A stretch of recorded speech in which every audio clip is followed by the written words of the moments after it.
following announcement has been paid for by the New World Order. You want answers! I want the truth! You can't handle the truth! Y'all ready for this?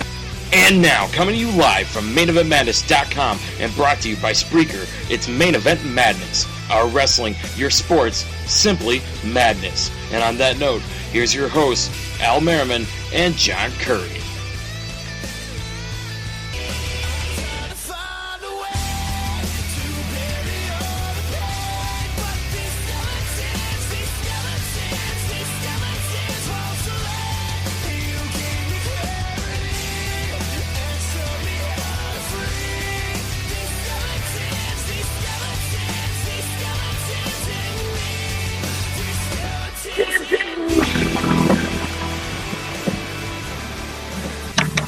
Good afternoon, ladies and gentlemen. How are you? This is Alfonso Merriman with Main Event Madness. John, how the hell are you, buddy? A little shaky. Got to shake out the cobwebs. We got a good interview coming up in about a half an hour's time. There's a reason you don't stay up till 5 o'clock in the morning before you got to do stuff earlier in the day. Yeah, it's been kind of a strange day. Now I realize why we like doing our shows on Wednesday, which is Hump Day. But Monday, but today is Monday. It's October 6th, and this is a very special edition of Main Event Madness. Maybe a little bit condensed for our regular listeners, but we have a special edition today of the show, and that's why we're coming to you live. We're going to have former WWE Diva Kharma and former TNA Knockout Amazing Kong. She'll be on the show a little bit later on today, and that's kind of why we're on this beautiful Monday, precursor to Monday Night Raw tonight. So here we go. I mean, we got a lot of things going on. First off, how was your weekend, John? Non-existent. My weekend is half today and half on Thursday. I was working all weekend. Unlike somebody who decided we have to go to Orlando for a weekend. I tell you what, it was very long and dreadful drive, and I'm hurting today. I just had to take some painkillers. I don't know what's going on with me. It was a long weekend, woken up to a car that didn't want to start, so that was fun having to push a 2-ton car, whatever the case is, up a hill. It's not a damn 2-ton car. Whatever you want to call it. It felt like 3 tons at the end of it. It was heavy. My back hurts. I almost want to go to urgent care, but I'm all right. I guess there could be worse things for sure. We got, like I said, we got Kharma on the show later. We're going to give you a little bit of a condensed episode of Main Event Madness. We're going to talk a little bit of Stone Cold Steve Austin, a little bit about the NFL. Then we have a great questions lined up. Or, for the first time, it's about 90% of the questions were sent in to us, which we're pretty excited about. And made our work a lot easier, right, John? Yep. All right, yeah, so we got that going on a little bit later. We're going to talk about her past, her future, her now, and that's with former WWE Diva Kharma. We're going to talk a little bit about Dolph Ziggler losing his Intercontinental title, which is literally just breaking news now.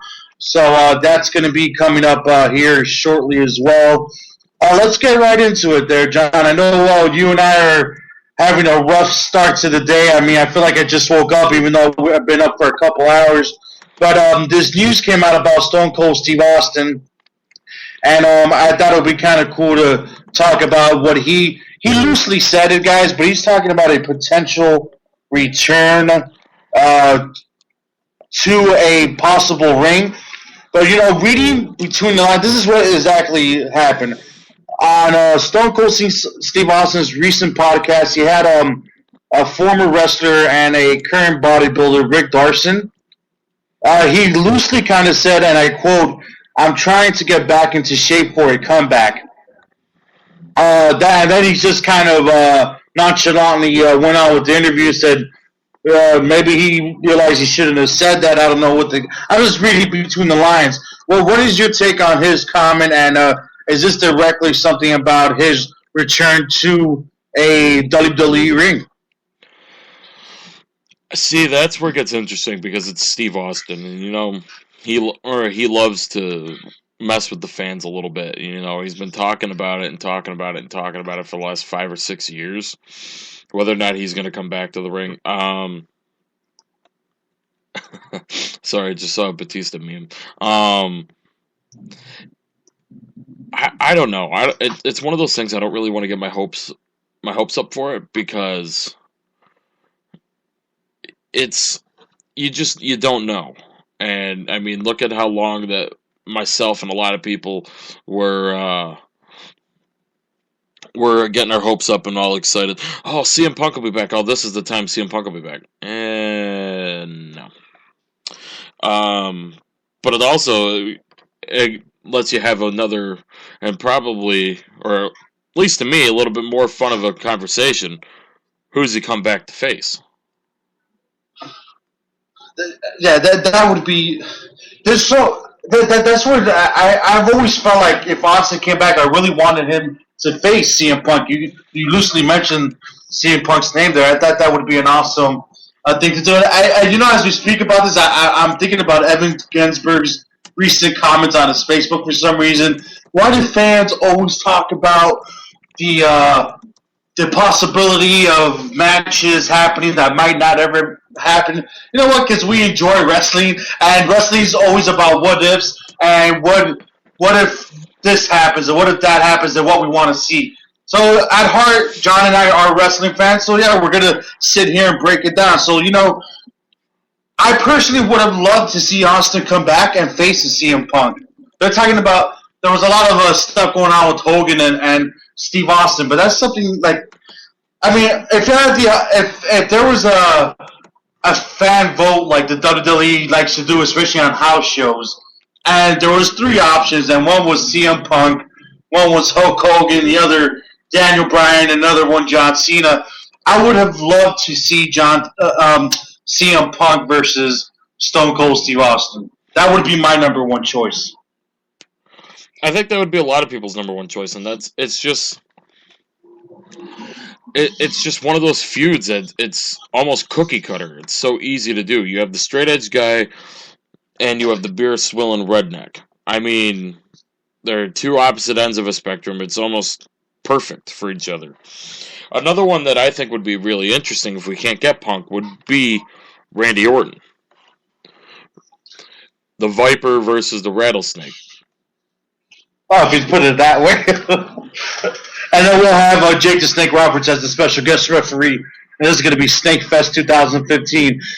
I'm playing. I'm just messing around there.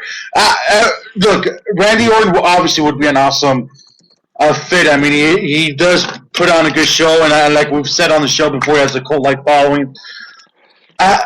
Here's my question to you.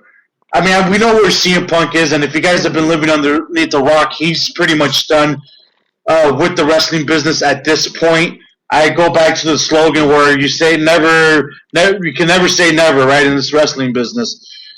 But let's say Stone Cold Steve Austin is technically really getting ready for one more run, one last match. Okay. And the only way, and we want to see CM Punk versus Austin, and maybe Austin has one request and he wants to wrestle CM Punk.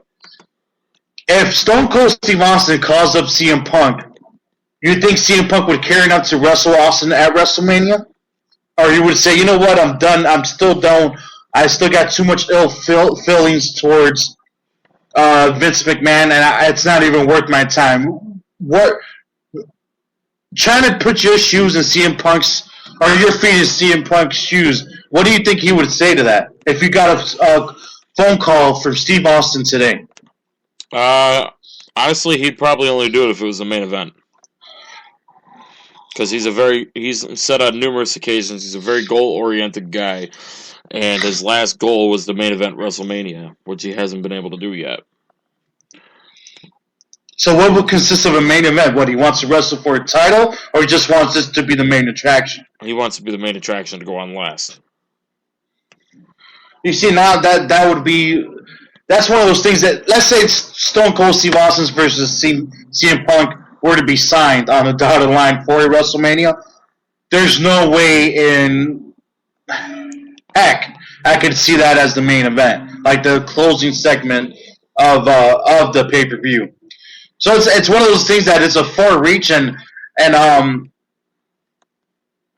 it's a far reach from what ifs. I don't know if we'll be lucky enough to see that in our time.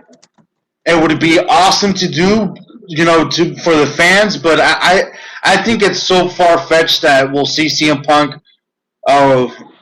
versus Austin. It's one of those dream matches that we might never see. But then again, one of the matches we thought we never would see was Sting versus The Undertaker, and as time gets closer, there's so many more news stories coming out, and the possibility seems greater that we'll probably see Sting versus Taker at WrestleMania. So, I mean, again, it's never say never, but just the way things are between the relationship of CM Punk and the WWE front office, I just see it as very difficult. Now, maybe he does get that phone call from Steve Austin and say, look, we might not be the main event, but we'll be the second main event, and give Vince a call. I think he'll make the money right. See, I think, honestly, if it happens realistically, who he's going to face is going to be Cena. And why would you think that is? The face of the Attitude Era versus the face of the current era. What would you call this current era of wrestling? People say it's a PG era. People say the PG era. People say the reality era. I don't know. Would it be wrong to say the crap era, or is that not right? Because it's not really crap. I mean, the last few weeks, yes, but I mean, overall, it's not crap. It's a hell of a lot better than it was before Punk had his little thing 3 years ago. I agree, and there's a lot of great superstars up and coming. I can't say it's too much of crap now. Just the fact that John Cena is still up there and doing his thing. I just don't know what this era will. You know what? If you want to sum it down to an era, let's just call it this. It's very simple. It's only been one guy, so might as well be just the John Cena era, because that's what it's been for 10 years, if you think about it that way. He's been the guy consistently on top, main eventing pretty much every pay-per-view for the past 10 years. So you may want to call it the PG era to be more precise. I think it is the John Cena era. Just like you had the Hogan era in the 80s, and then you flipped over to the Attitude era. I mean, it's just, I don't know why I just got off track there a little bit, but wanted to talk about that a little. But so, Steve Austin's saying that. You think he just said it loosely to get a buzz and try to generate some buzz to his podcast? Or you think these are truthful words that he's actually working on an in-ring return? What's up? I'm sorry, I had a little trouble with my headset here. That's all right, not a problem. I was just saying, do you think that Steve Austin used those words so you and I basically could talk about him and his podcast? Or do you think there was truth behind it, and he is truly getting ready for I think it's a mix for another last run? I think it's a mix of both. I mean, it was probably to, A, to get people talking, and B, to gauge fan interest, to see if people are really as interested as we say we are, and to see if the money really would be there if he came back, which we all know it would be. But it's funny how a lot of these guys always say if the money's right, and I think the money's always going to be right. Because, I mean, if somebody's waving, you got to consider it's probably a minimum of $1 million for a guy like Steve Austin at this point in his career. You know what I mean? Just because people are going to want to see it. He still sells T-shirts. As Steve Austin's always said, if the money's right and the timer's right. I just think it's more about the time being right. And he said it a couple weeks back that WrestleMania 32 is in where the Dallas Cowboys play, and it's in Texas. So, and he always said it was about 2 years of him having to train hard and get back into ring shape. So, I mean, I think it's more realistic now that he's actually has been tossing that out there little by little. And like I told you on a previous episode of our Wrestling 365 show just a couple of months ago, and I was just lost my train of track. At WrestleMania 30, I think that's when that buzz, I think he felt that energy of that crowd, and I think that segment with himself, Hulk Hogan, and The Rock, maybe put him over the edge. Because those goosebumps were running, the crowd was loud, it was crazy. You had three of the best entertainers in the ring at the same time when it came to Austin Hogan and The Rock. And that buzz, that energy, I think it probably gave him that, you know what, this might be worth one last match, just to feel it for one last time, you know? Especially seeing what Rock did and the money he was able to make.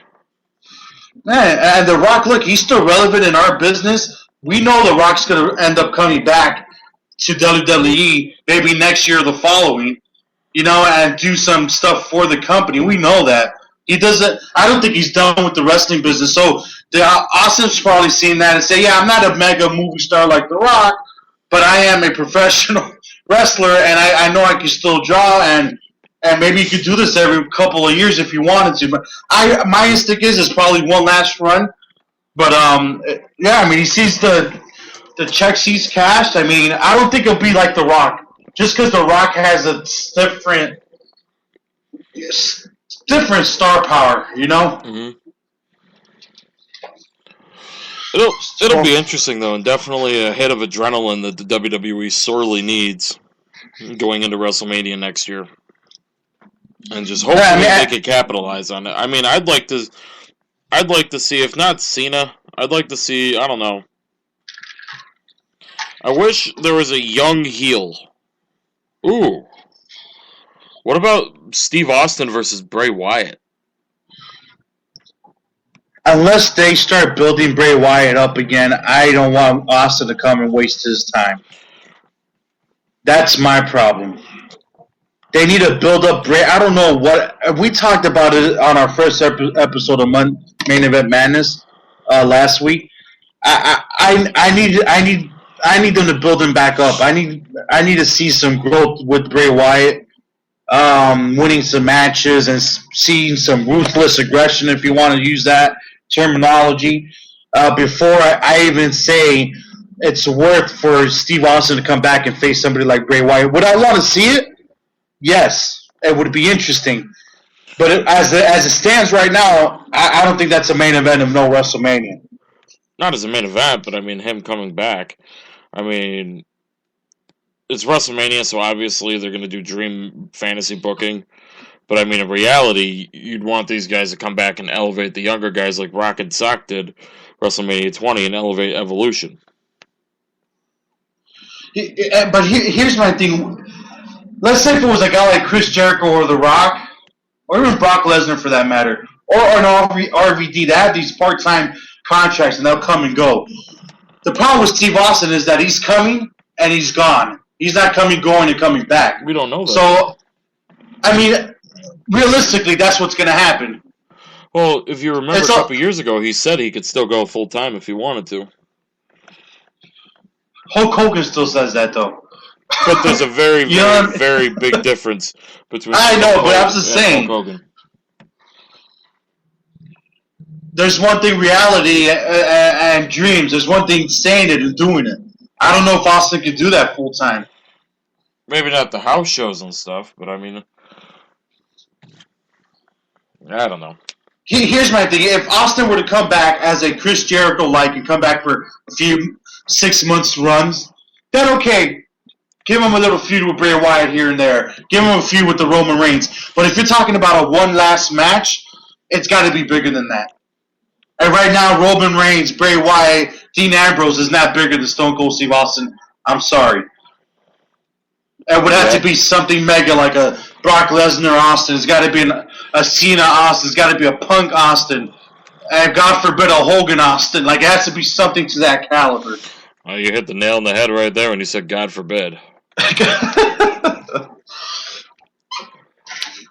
Alright, guys, let's continue on. We got a little bit of a football talk we wanted to get into here before Kharma joined the show.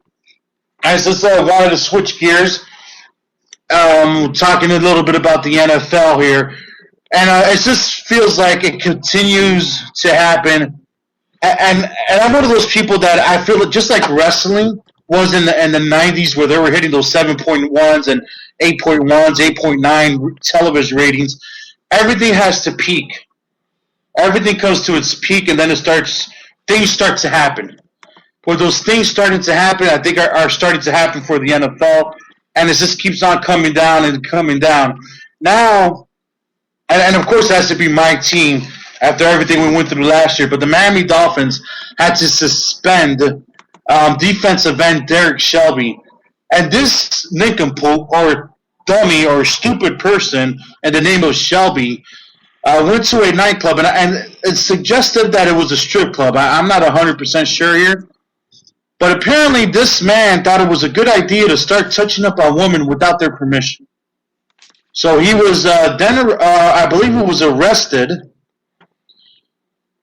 According to the police report obtained by multiple South Florida media outlets, he was at the nightclub without permission touching females and was actually Shelby allegedly refused, asking what are you going to do, and was tased several times. This man was tasered because he didn't want to leave the facility was at, so he was pretty out of it. I'm sure he was on some good stuff there. It's John, isn't it a shame that this just keeps on popping up and these people keep on getting... think because they're football players that they're gods and they can get away and do whatever they want, and it's not the case. But they don't comprehend that because they see the fame, they see the publicity that they got. They're like, we're football players, we'll get away with it. But yet that's not the case. You know, and Heads Dolphins coach Joe Philman released a statement saying, we were disappointed to learn about Derek's arrest. Everyone in this organization is held to high standards of conduct and professionalism. Based on my conversations with Derek and the information we have thus far, Derek will be placed on indefinite club suspension. When we have completed all the necessary diligence, we will make a final determination on his discipline. So as of right now, he's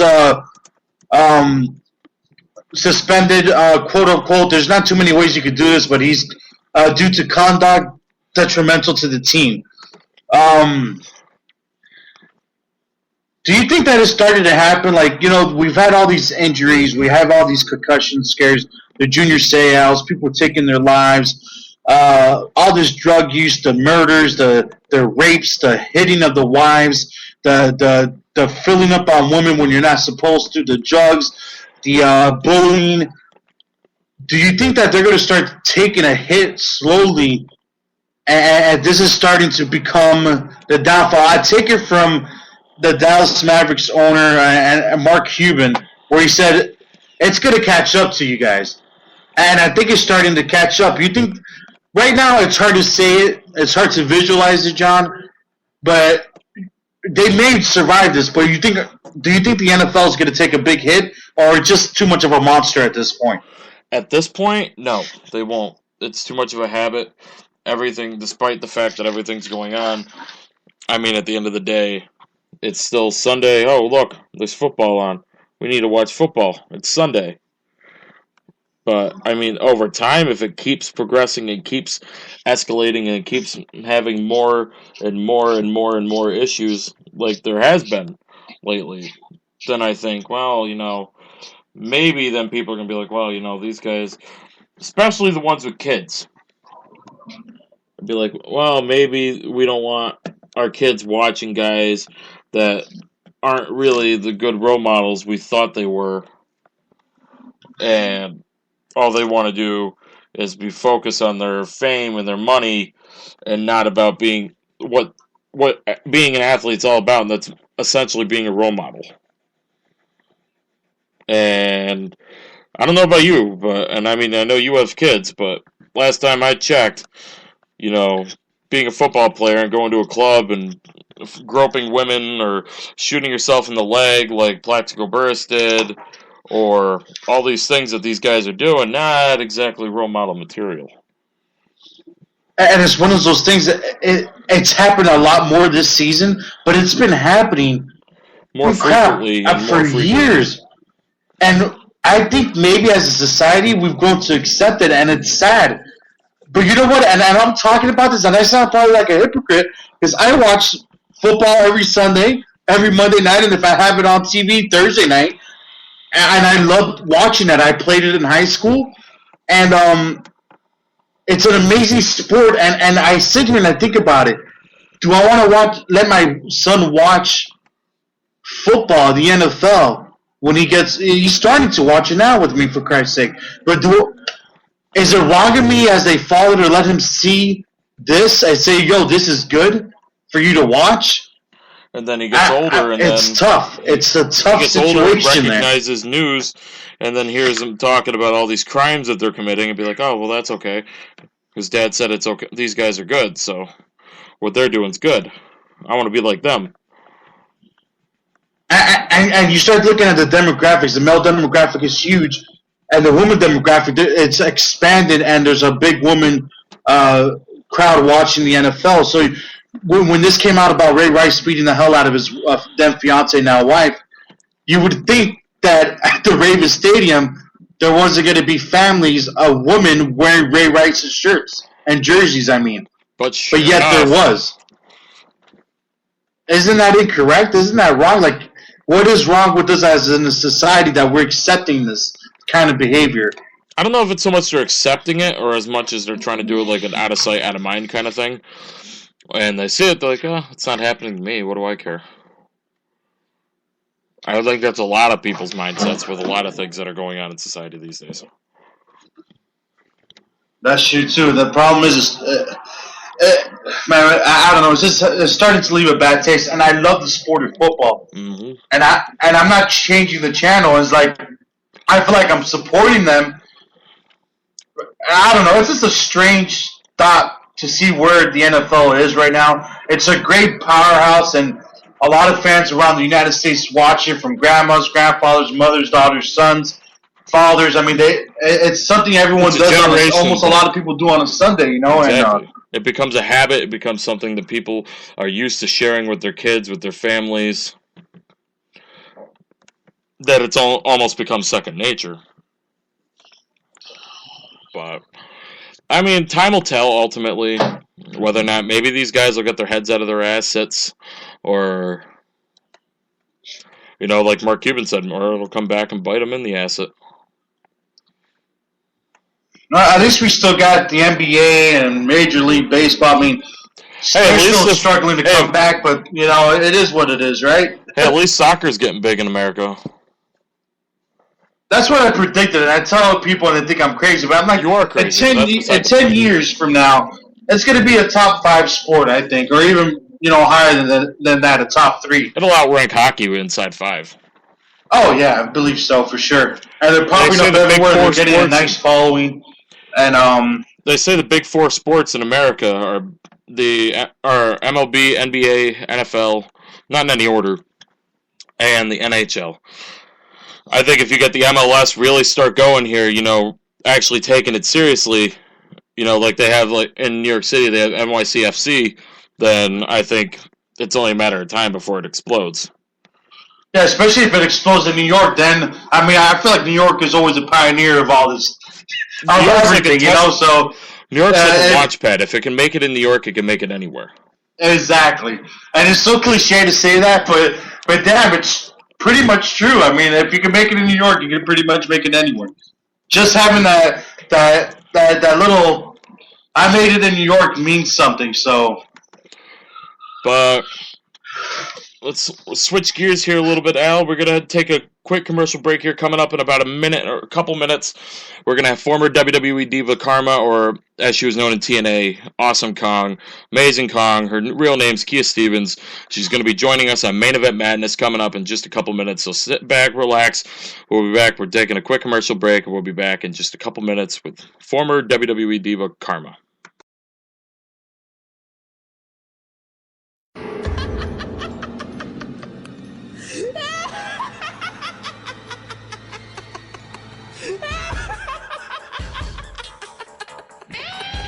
Hear that?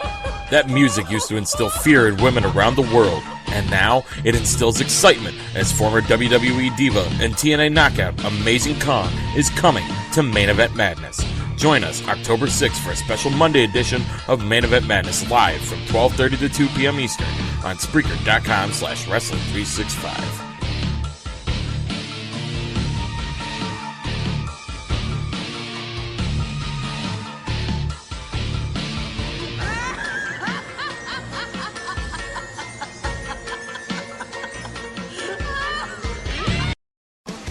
Hey, you. Yeah, you. Looking for quality wrestling news with an international flair? Looking for results and news from around the world? Look no further than wrestling-news.net. Wayne Daly and his crew have you covered from top to bottom, from WWE to TNA to the top independent companies from around the world. Check them out, wrestling-news.net.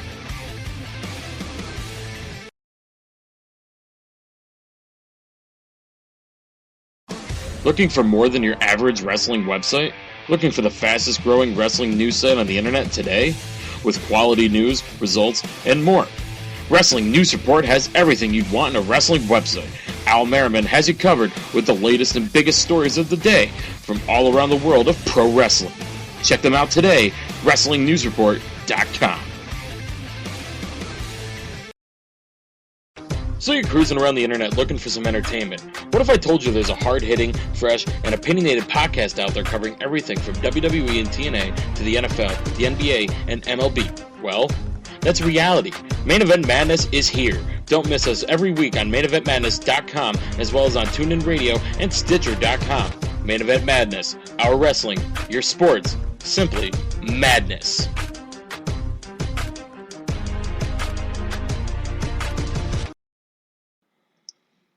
Alright guys, we're back here on Main Event Madness. We're just waiting for former WWE Diva Kharma, former TNA Knockout Awesome Kong, depending on how you want to address her, to be calling in here pretty soon. Alright guys, yeah, we're going to have a former WWE Diva Kharma on the show here momentarily. She was a former two-time TNA Knockout. And, after some of our research, she actually had one MMA fight, which was pretty interesting to me to find out. So I'm going to ask her about that and a couple of things about her career and whatnot. So right now we're having an issue where she's calling into our cell phone. So we'll just keep that in mind. She'll be here any moment. John, go do your thing. I know you got to... It's difficult because trying to get my cell phone work done. I don't know what it was. The touchscreen wasn't really working on it too well the last few days, so trying to get it. This is live. We're live, baby, live. I love it. I took that from live radio. All right, guys. Well, as John is settling in there, figuring that out, our audio guy, let's talk a little bit of Dolph Ziggler, and I'll get into it, and you figure out what's going on. That's fine. All right, so Dolph Ziggler just tweeted out a little while ago, which I thought has to be one of the funniest things I've seen in a while. He even gave a shout out to Vince McMahon. So apparently, United Airlines lost Dolph Ziggler's luggage, which apparently held his Intercontinental Championship belt. And on one of his tweets, he goes, "Hope United gets my bag for WWE Raw," and then he goes, "Anyone in Brooklyn sell replica Intercontinental titles? Asking for a friend," with the googly eyes there. And then he tweets out to Vince McMahon and says, "Vince McMahon, holograms are so in. Michael Jackson, Tupac, etc. Raw should do that with the Intercontinental title tonight." I thought that was freaking hilarious. The fact that he's telling Vince to invest into a hologram system. That way he could have an IC championship belt around his waist. In the past... It's kind of unfair. People are blaming him. It's kind of unfair. And we apologize, guys. I'm having a few technical difficulties here with this interview. But it's all right. And you were telling me earlier that it's happened in the past. I think when Marty Jannetty lost his title, that he actually ended up having to lose it. That he lost his championship belt? I believe so, but I do believe we're actually, I don't mean to cut away from that, I do believe we're going to actually get Kharma on here. All right, sounds good. Let me know what's going on here. Apologize again, guys. All right. Gotta love live radio. Hello? Hello, Kia. Yes. Hi, Hi, it's John from Main Event Madness. I know you just called my cell phone. I'm having a few difficulties with it. The touchscreen was messing up. I wasn't able to answer you. Oh, I've been there. But anyway, how are you doing? I'm doing okay. How are you? I'm doing good. I'm with my host, Al Merriman. We just want to thank you very much for joining us here on Main Event Madness. And actually, my host, Al, is actually going to be the one conducting the interview today. Oh, okay. Is this written or is it a show? It's a podcast. Well, we're actually live right now, live podcast on Main Event Madness. Oh, awesome. Okay. We have to call you in. It's all right. It works out for the best. And the fans love hearing all of our mistakes on there. That's okay. I want to thank you so much for taking time out of your day. Again, do I call you Kharma, Amazing Kong, Kia? What are you going by these days? You can call me Kia. All right, Kia. I really appreciate you coming on the air. We actually started tweeting out and hit up Facebook, and 90% of these questions came in from the fans. So they made our job real easy, and so it should be fun. And I know they love the fact that they're able to ask you indirect questions, but directly, I guess, if you want to put it that way. Okay. All right, sounds good. So let's get right into it. Up until this point in your career, who has been one of your favorite people or persons to work with in the ring, and who has been your least favorite? Oh, gosh. I have so many favorites. It's really hard to narrow it down, but one of the most memorable that just popped in my head when you said that, so I'll mention it now, was a whole scenario where it was Team 3D, the Dudley Boys, and Mick Foley, and Booker T, and Scott Steiner, and we were all in Europe. We were doing a TNA tour, and we just cut up and have some fun. And Charmel was in there too, and we just cut up and had a really good time. And I got to make out with Devon in the middle of the ring, and it was that's awesome. Bloody nose and all. He had like a busted nose, and there's like blood gushing out, and we were just like sucking face in the middle of the ring. Oh, jeez. The fans got their money's worth that day. Really did. That is awesome. That is a crazy story, actually. It was fun. It's something that will definitely go down in my memoirs. And of that, I mean, obviously you have a lot of great people you worked with. Was there anyone you've ever had a beef with, or one of your least favorite opponents to work with in the ring or even outside the ring? No. I mean, gosh, and I've had real life beef too, and I just never took it in the ring like that way. That's good. I always take it professional in the ring because that's sacred to me. But no, because I love wrestling. I love the people that I'm with. You know, it's basically like running away and joining the carnival. So when you join the carnival or the circus, you're a big family anyway. And so, you know, you have your squabbles, but for the most part, I enjoy every single moment I spend with people new and old. That's awesome. And then moving on, you know, there's so many wrestling promotions out there, and a lot of great women wrestlers, not only in the States, but even in New Japan. At this point right now, is there anyone you haven't worked with that you would love to work with now, or even in the immediate future or down the line?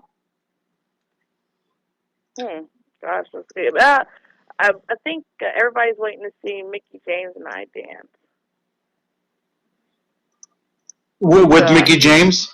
Yeah, I think everyone's waiting to see Mickie James and then Beth Phoenix, of course. But, you know, all three of us are kind of out of the game right now.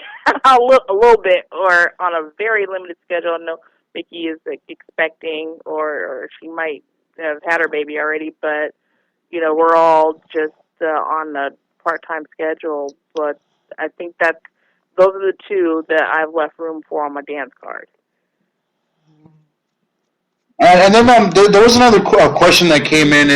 If you were ever given the opportunity to go ahead and work with the WWE again, if they offered you a position kind of like Sarah Del Rey, where she's training and helping out the women's division, would you like to partake in that, or is that something that would interest you?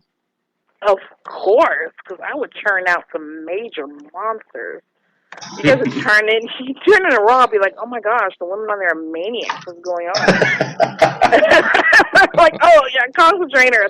Oh, okay, that makes sense now. So they're just like, they're maniacs now. They're crazy. and throughout your career, have you had the opportunity to kind of mentor anybody or actually been in that type of position to help somebody out in their career? Oh, yes, actually, I'll take the opportunity now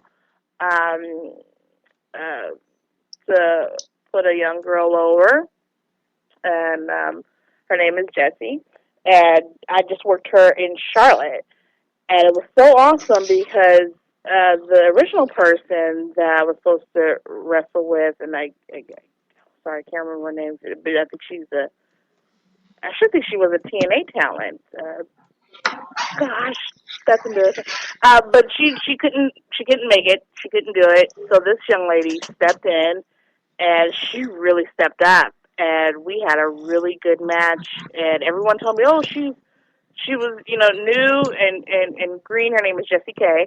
But she came in and she just went toe to toe with me. She listened to everything I said, and we had a really great match. And then later, because of that match and all the heart she put into it, she actually got a $2,500 scholarship to further her career.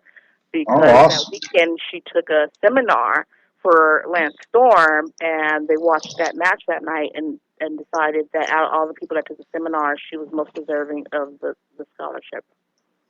Oh, that is awesome. That's always nice to hear, being able to give back. I know everyone works so hard, and it's just that's a part of keeping the business alive, I think, It really is. I never forget that the girls in Japan really gave me my start, my push, and allowed me. They're great. They allowed me to become a wrestling superstar. Because they could have easily just brung me out there and job me out and just beat my ass in the middle of the ring.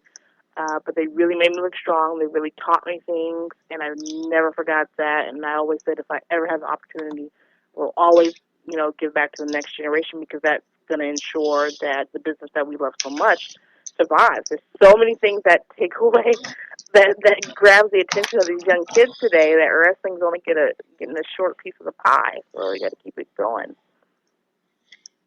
Yeah. And what are your future plans? I mean, I know you've kind of you mentioned it earlier, it's part-time now and whatnot, but what are your plans now moving into the future? Are you looking to return to one of the major two companies here in the States, or even three if you include Ring of Honor?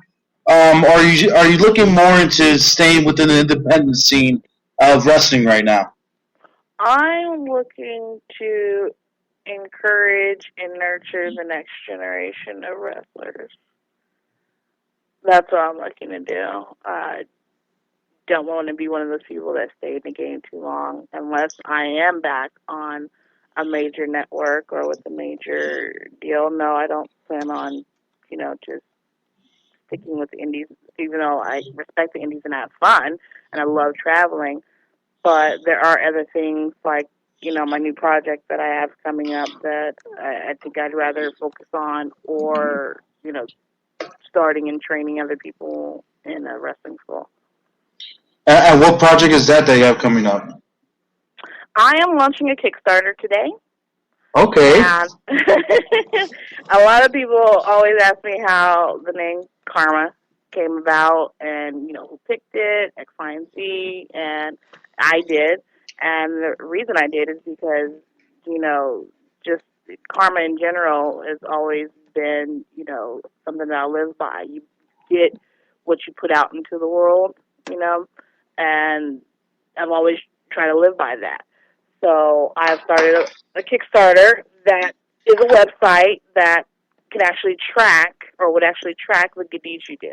So if you went out and bought someone like a cup of coffee and you stamped it with the website and your membership number or serial number, that person could then go into the website and, log in and say, hey, this serial number bought me a cup of coffee. That was awesome. Great. Thank you. And it can be passed on and on and on. And you can, see how that person paid it forward. That is freaking awesome. I love that idea.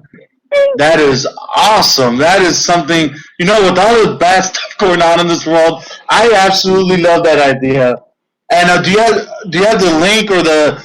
Well, we're gonna have to get that up on the website, the Kickstarter. Yes, you do, because literally like 5 minutes before we started talking, finished a really rough video for the Kickstarter, and I'll be launching it like the minute we get off the phone, and I'll add the link onto my Twitter page, which is Kharma, KHARMA, and I'm really, really excited about it. It's one of those ideas that, you have an idea and it just doesn't leave you alone. It won't leave you alone.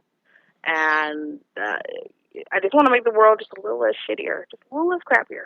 I'm not trying to save the world. I'm not trying to, bring world peace, just because I've become a really cynical person. And I guess it comes with age, damn kids, get off my lawn. I go outside expecting the worst. I mean, that's awesome. And this is an idea you've had brewing for quite some time, huh? Quite some time, and finally I said, I'm just going to do it and see how it goes. It could, you never know unless you try, right? Awesome. Yeah, we'll definitely send it out to all the major sites. We'll put that as one of the highlights. So we'll have that link up on the site, folks, for you later once Kia gets it up on her Twitter, and we can check out that raw video. Looking forward to it. It's the absolute worst, and it's all blurry. And I think I might add the outcuts on it to it. It shows that I haven't cut a promo in a very long time, which is hilarious. But I'll be adding videos every day. Oh, that's awesome. All right. And then there's a few more questions, obviously, we have. And I kind of touched on WWE and TNA. Have they called you, or have you had try to reach out to them to return at any point in the last couple of years, or whatever the case is? Well, actually, this time last year,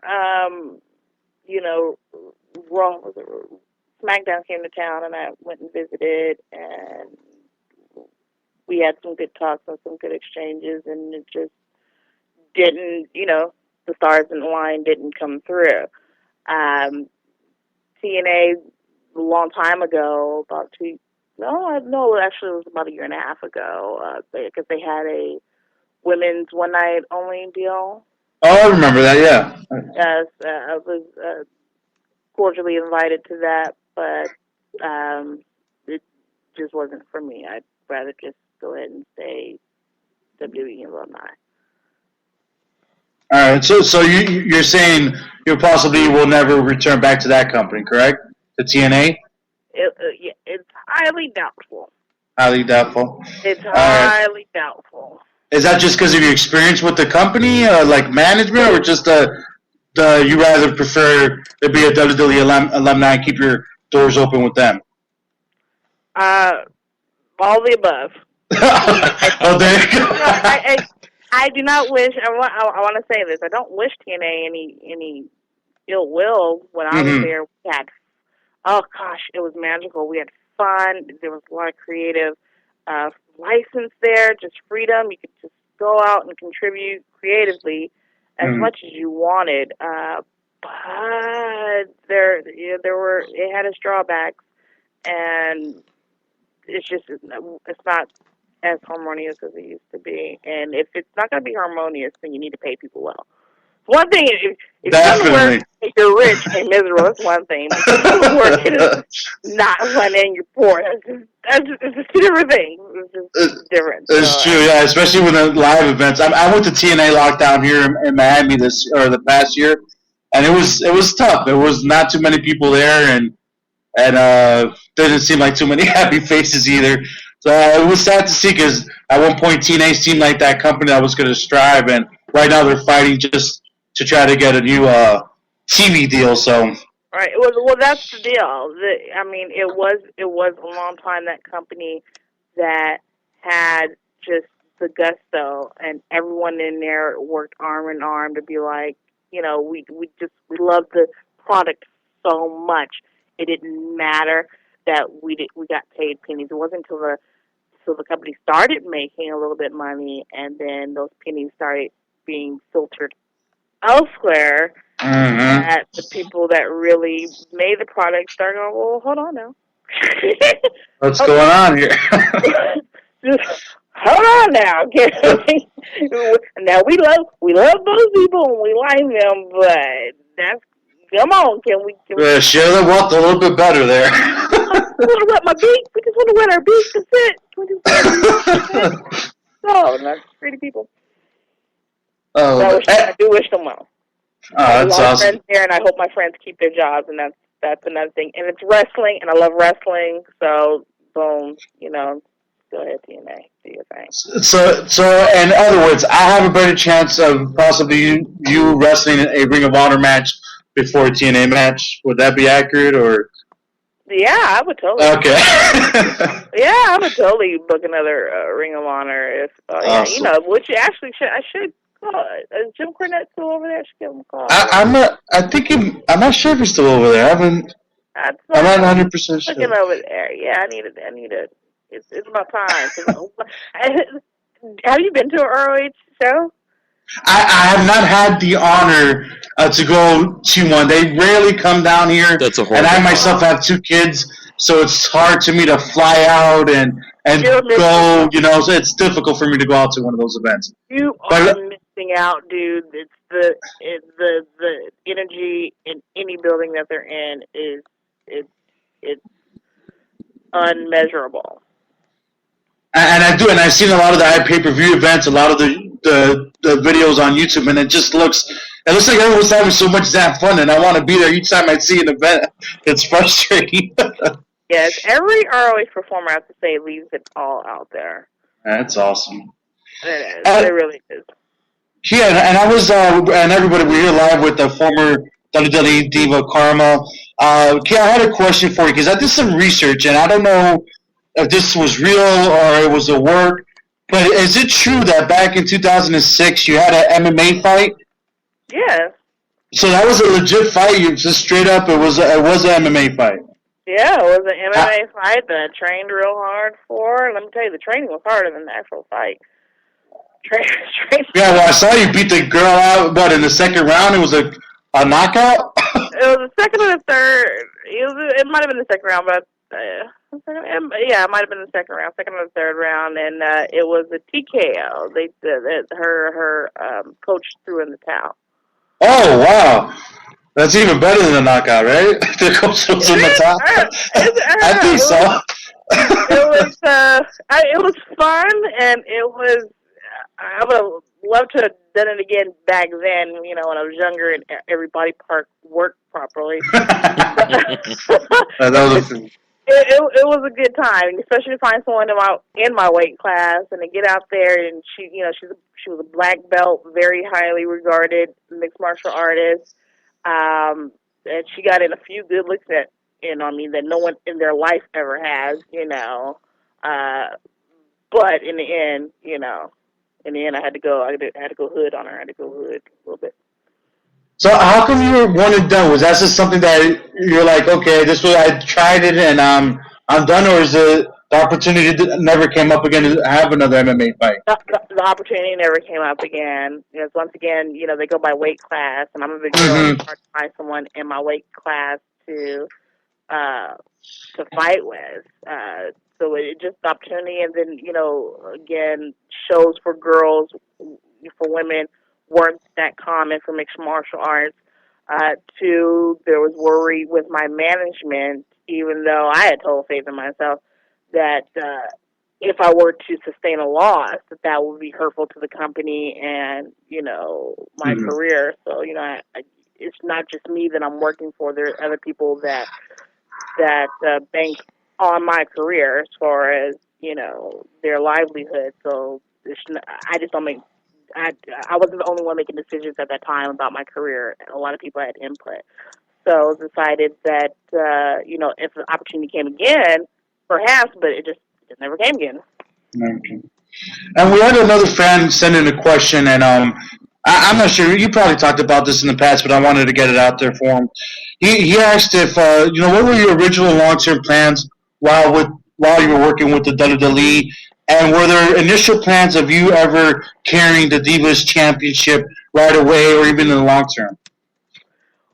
Well, the thing is, I was just debuting, so we never got the opportunity to really sit down, talk about, or explore what was coming next. The point we were at was just to introduce the character and gauge how the fans were reacting to it as a gauge of how to go forward.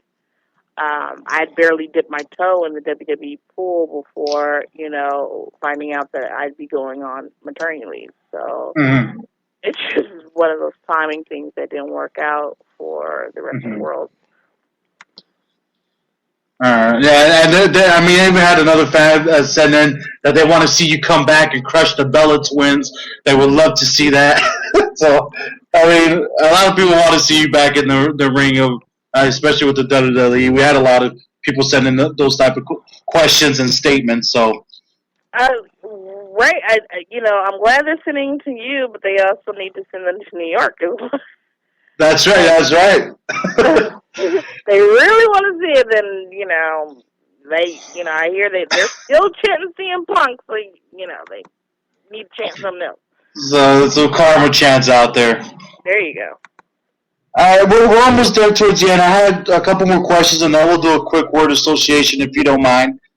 All right, so you personally, not even personally, I like to keep it business. So where do you see yourself 3, 5, or even 10 years from now? Wrestling business or even your Kickstart today? I mean, what are your ultimate plans 3 to 5 or even 10 years from now? Where do you see yourself? Well, I hope that my website will be a household name and that at least one person all around the world has done a good deed through my website, even if it's just extremely small. Wrestling will always be in my blood. I'm engaged to a wrestler. When we have kids, I'm sure there'll be a big wrestling influence. So I will be around wrestling for the rest of my life. That's about it. All right, and then another question: have you ever been interested or ever taken like acting classes or wanted to be on film or TV or anything like that? I grew up in Los Angeles, and I grew up as a child actor. I'd often get assigned little parts, not principal parts, but little, background parts on TV shows like Martin, Hanging with Miss Cooper, a lot of pilots. Pilot season was crazy. And it was fun. I totally would. We'll see how this project with this Kickstarter and me doing videos of doing good deeds will go and see how far we can take it. Awesome. All right, so let's get into what I like to do. It's word association. For some reason, I just quick little word. So you don't have to say one word. It's just I'll say it like a wrestler's name or whatever the case is, and you react to it. Is that okay with you? Or as we wrestlers call it, a heat generator. There you go. Oh no. I always try to say, stay positive. Stay positive. Doesn't have to be bad. All right, so let's just start from the top. Gail Kim. Tenacious. All right, Tyler Wilde. Wild? Talented. All right, Dixie Carter.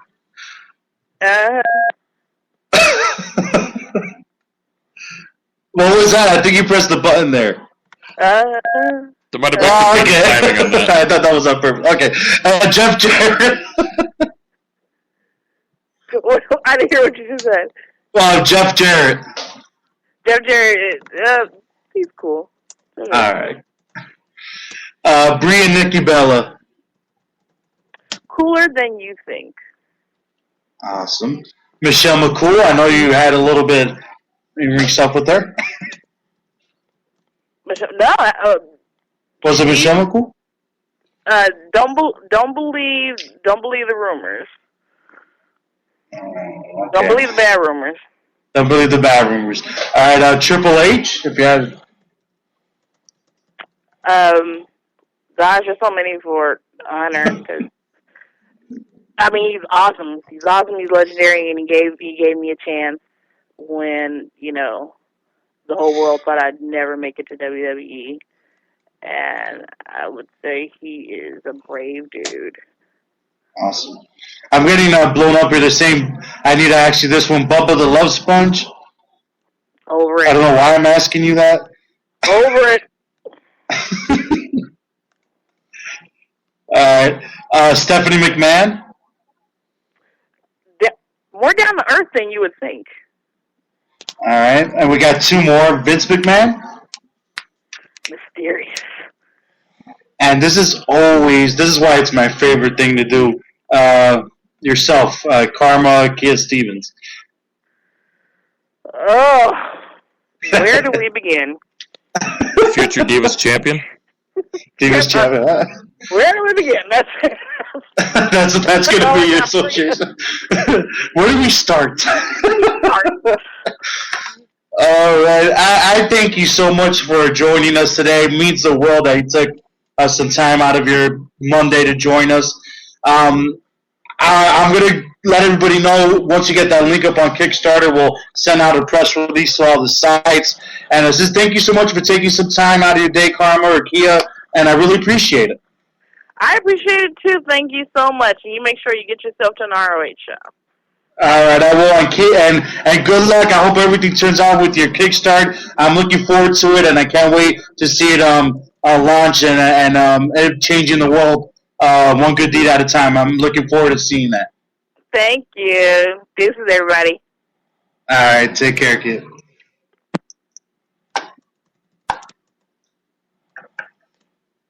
All right, guys. Sorry about that.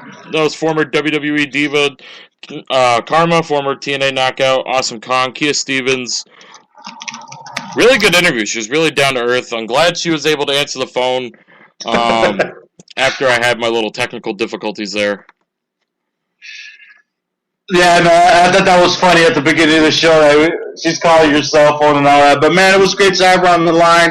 We'll go ahead and she's going to have a cool Kickstart later. And we'll blast that link on the press releases and get them up on all the sites and whatnot. And what a great, fun interview to have with Kharma. She's awesome and very down to earth, like you said, John. And a lot of good stuff came out of it. And I'm so excited to see. I'm being honest. I think her Kickstarter sounds like an awesome idea with so much bag going on. Just a website that can track everybody's good deeds and make you accountable and try to help people out. What an awesome idea. Mm-hmm. All right, guys. And I was kind of confused while I was asking about Bubba the Love Sponge. I wasn't sure. I had some people asking about that because Bubba the Love Sponge is one of the major. I guess there was a big incident with him being a colossal dirtbag. I know, shocker.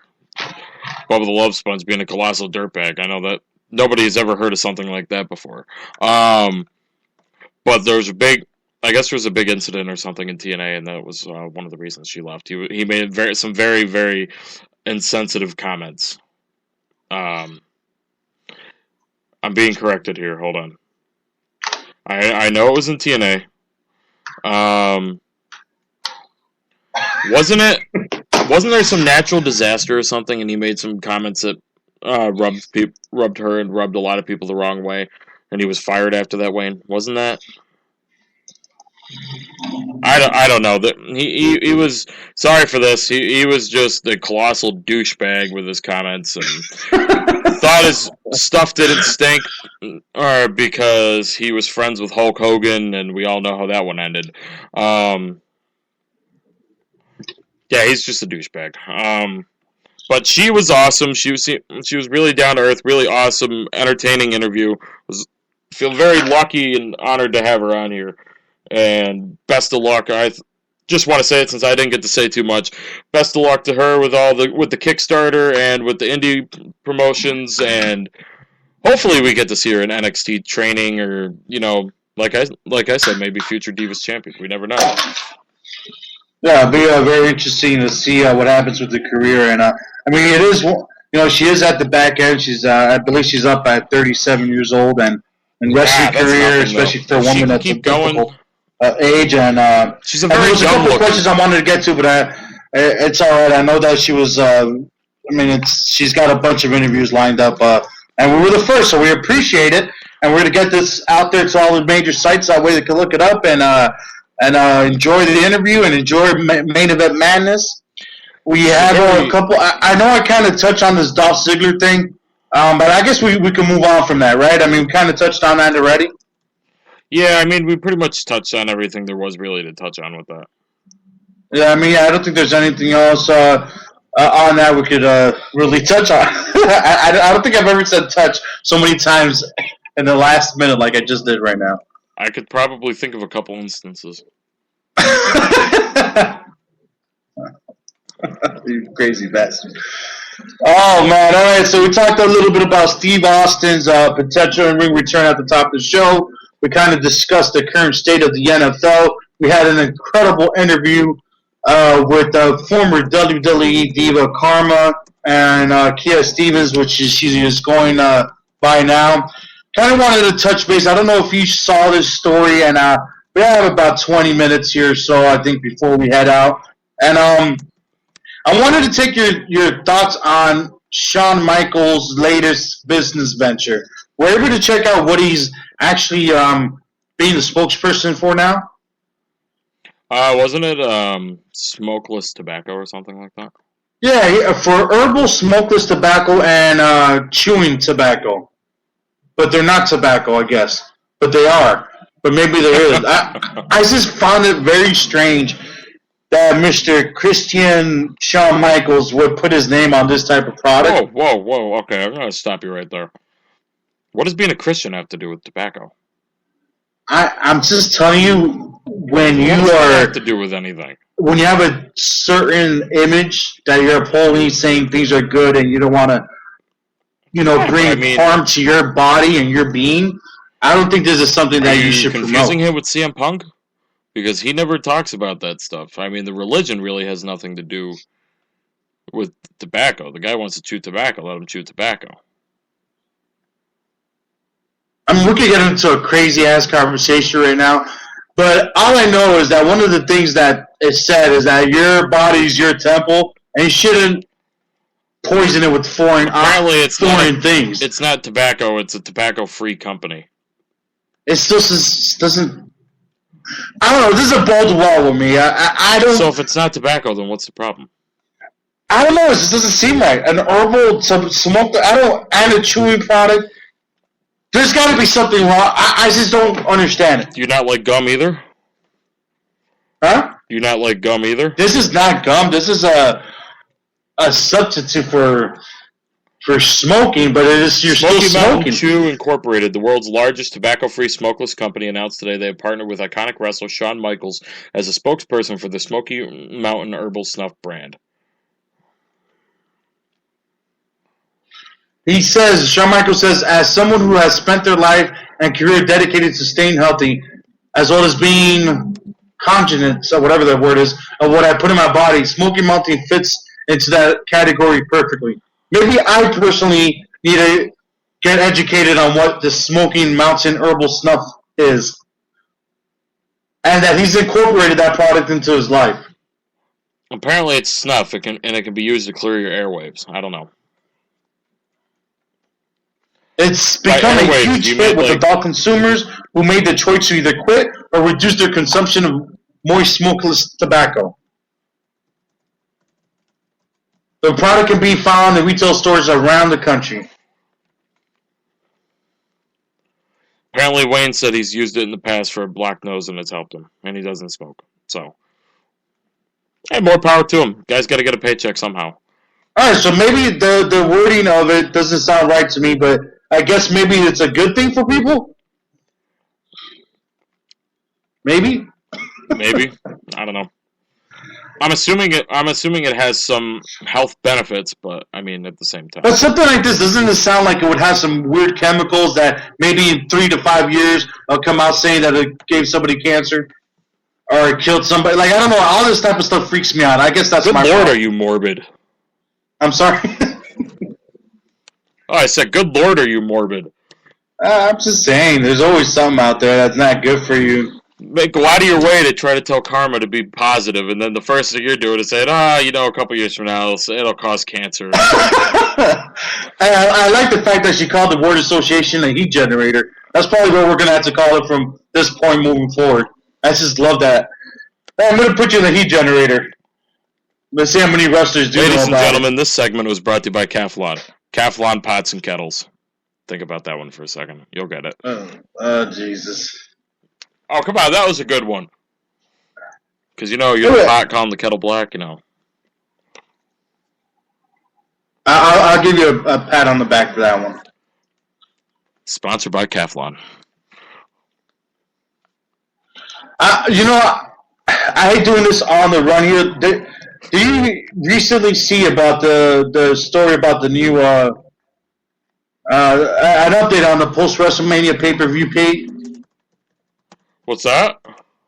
The post-WrestleMania pay-per-view pay. This has always been a discussion since the WWE Network launched of how wrestlers were going to get paid. Oh, how'd they get paid?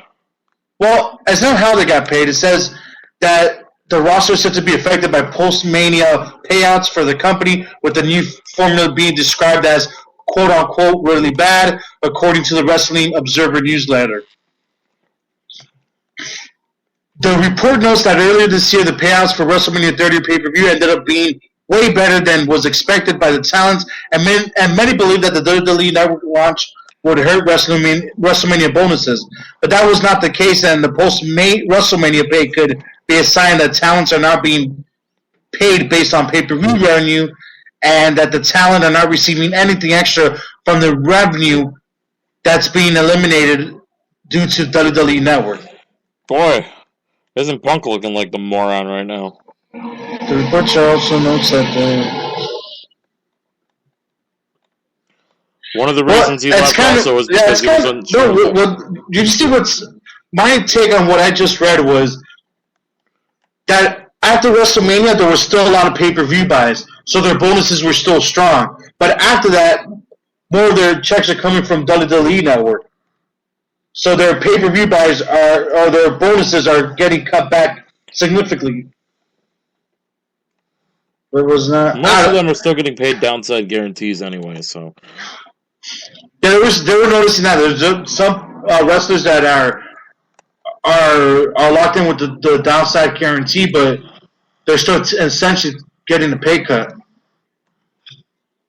Not really. For all we know, Vince could have agreed to them to give them maybe a slightly bigger downside. Yeah, but if reports, especially from the Wrestling Observer newsletter, saying that it's really bad, that wrestlers are not happy, there's got to be a reason behind it, But at the same time, it's Meltzer, dude. You know how wrong that guy's been lately?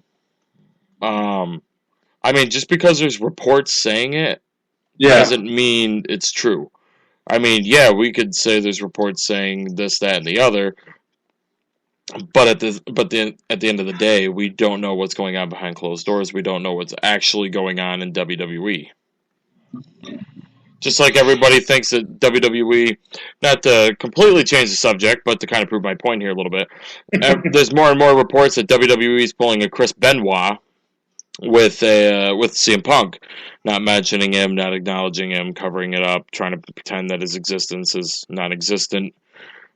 And then, in saying that, WWE's confirmed they will be releasing a video collection of the 33 matches that will be featured in the 2K showcase mode. That'll be a major part of WWE 2K15. And there's 33 matches split up between the John Cena. Most of them are the John Cena CM Punk rivalry. So there's a new DVD set coming out that will have a major amount of CM Punk matches. So obviously they're not completely abandoning the guy yet. Either that, or now that Austin wants to come back, now they're trying to kiss his ass, one or the other. Well, I mean, and they've been using him a lot as well. I'm sorry, are you there? Yeah, I'm here. Okay, no, I felt like the audio popped in my ear. They've been using him on the WWE Network on a lot of the shows too, like all the pre-recorded stuff they had. They're still using a lot of his stuff.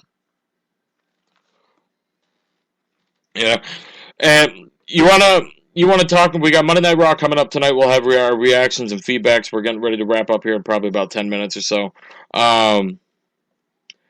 Do you remember last week when Seth Rollins had the green stuff That's surprising. Sprayed in his face, and he went to go to the trainer, and his briefcase started vibrating. I did miss that. You missed that? Yeah, I remember I was at a birthday dinner, but I did miss that part. Yes, that's right. You missed Monday Night Raw. So did I. For the first time in a long time. But anyway, they did a rib on one of the Total Divas stars. Hold on, I'm trying to find a video for you. Oh, while you do that, I just wanted to give an update on Stone Cold Steve Austin. PW Insider is confirming that apparently Austin's role is going to be greater next year with the company. There's no word yet on what the role may be, but it keeps on lining up to where he's saying that there's reports coming out that he's training harder. He's noting that he's getting ready for a comeback. So just letting you know, there's more rumors coming out and more reports coming out that he's going to have a bigger role with the WWE next year. Good stuff, good stuff. Not quite sure why YouTube's not working for me all of a sudden. Because everything hates you. It does today. I mean, the phone wasn't working for the interview, and just... But anyway, here we go. I got the segment from last week's Raw. Seth Rollins and the Authority were backstage. Triple H told Seth Rollins to go see the trainers. Dean Ambrose put green slime in his briefcase. I don't know if you saw that. And it exploded in his face, and he got slime in his eyes. So this is the Authority talking about the main event and about stuff going on afterwards. And Mr. Cena, that they're going to be competing in a tag team match tonight against the two of you. Oh, no, wait a minute. Hold up. We did this last week. We got to fight Seth's battles again this week? Did you just see Seth? Obviously, he can't compete. And after what Cena and Ambrose did to you two last week, I would think you would be chomping at the bit to get back at him. No?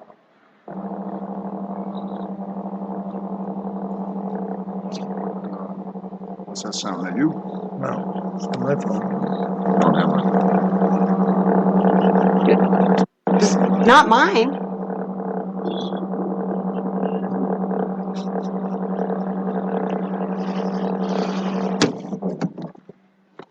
It's an electric razor.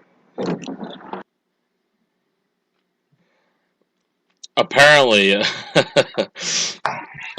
that was a rib, and it's not revealed which Total Diva star it is.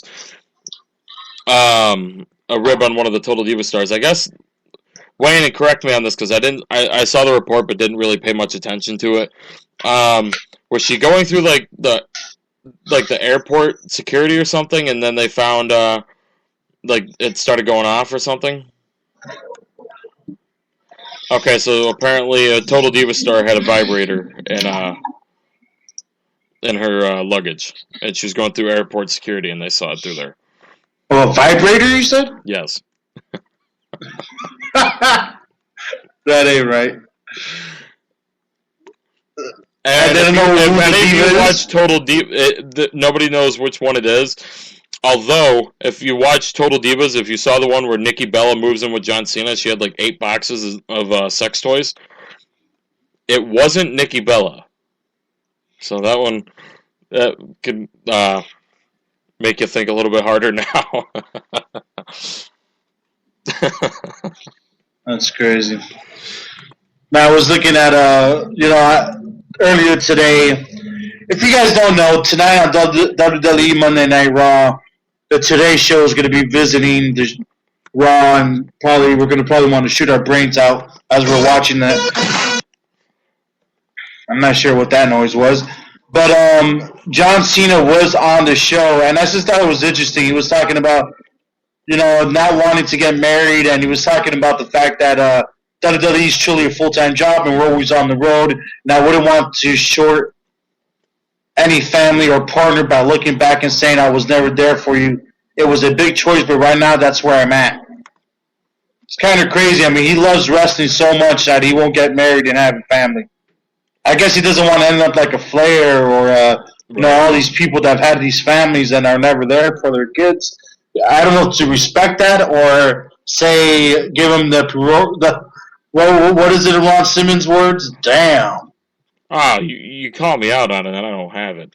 Yeah, I know. That's why I figured that was going to happen. But what is your take on that? You think that's a respectful thing to do, or a? There you go. What is your thought? I mean, a lot of athletes do that. They wait till their career is over, or towards the end, where they could spend more time at home. A lot of people want to spend time with their kids while they can, and not really want them to grow up without them having their parents there with them. So if that's his excuse, and he wants to wait until his career is over, then there's nothing wrong with that. Well, why not get married though? You could at least get married, and especially when your wife's on the road with you. Your wife is on your road, especially in this case. If he's really dating Nikki and getting married to Nikki, technically you'll be together all the time. I think it's an excuse. Look at Triple H and Stephanie McMahon. I mean, they have 3 kids together. I can understand if your wife lives in Amsterdam or lives in Miami and you're on the road all the time, but Nikki's in the same company you are in, and you guys are on the road pretty much the same amount of time, and a lot of times are on the same live show. Yep. But here we go. If you want to crack what I was talking about before, Al. Go ahead. Shocked.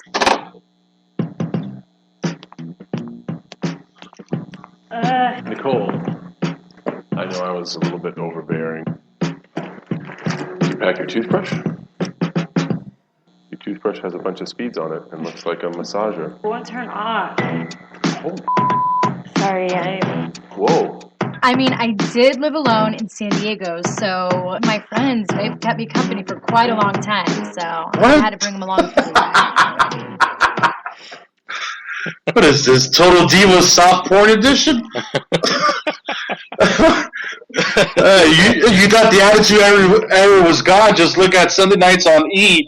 You'll see some, I can't even say it, dildo willing and able Bella twins. I can't believe they put that on air. That is crazy to me. Wow. Cena just had the best reaction. Holy shit. That is crazy to me. I can't believe they put that on there. Well, I mean, you remember your favorite Total Divas commercial that we had to air back in Wrestling 365, right? Oh, yeah, that was funny. That was a very, very great. That was really soft porn as well. I can't believe, we're talking about family, and he's putting a family on hold. This man's 37 years old already. Yeah, and all he wants to do is be on a show that talks about fighting, flirting.